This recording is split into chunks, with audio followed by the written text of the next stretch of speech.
She's That Girl returned from a 10-month layup and straight into the winner's enclosure after capturing the feature Omar Walker Trophy, a restricted overnight allowance contest going 5.5 furlongs at Caymanas Park on Sunday. Once taking over the lead, the Stephen Todd conditioned She's That Girl with TVJ Suku aboard had no equal and kept going away from the rest of the field.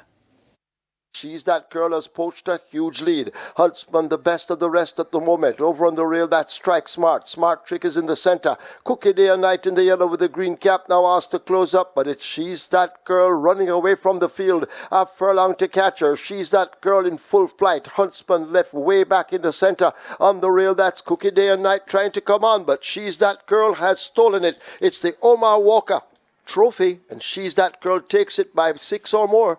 Cookie Day and Night second, Huntsman is third, Allegiance is fourth. 5-year-old Chestnut Mare She's That Girl won in a minute 6 4/5 of a second by an impressive 6.5 lengths. The 9-race card was dominated by trainer Ryan Darby, who saddled 3 winners. Racing continues this Saturday.